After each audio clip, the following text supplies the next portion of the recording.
ننګرهار کې یو شمېر ځوانانو د جلال آباد ښار عیدګاه مسجد کې د دغه ولایت اطلاعات او کلتور ریاست سره په همغږۍ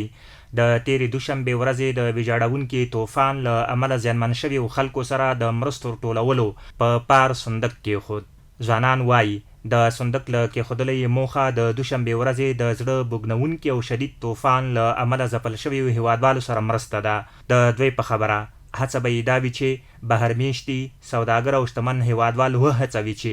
د خپلو زیانمن شویو هیوادوالو لاسنیوی وکړي.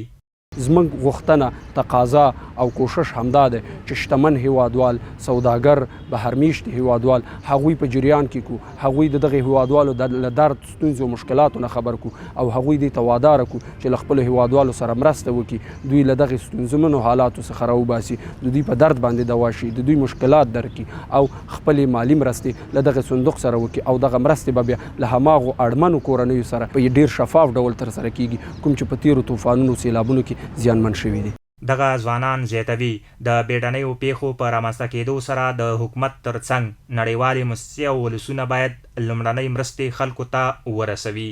په دغه برخه کې چې دغسې په الهي آفتونه رامنځته کېږي دی کې د دولت خیریه نهادونو خیریه مؤسساتو هغه لومړی مسؤلیت دا ده چې په بیړني روغتیایي حالت دوی ته برابر کړي، بیړني امکانات دوی ته برابر کړي، البته د خوراک څښاک د اوسېدلو ځای د خاطره هغه اولویه مرسته چې هغې سره کولی شي ولسونه ځان راحت احساس کړي باید په لومړۍ کې ورته په دغه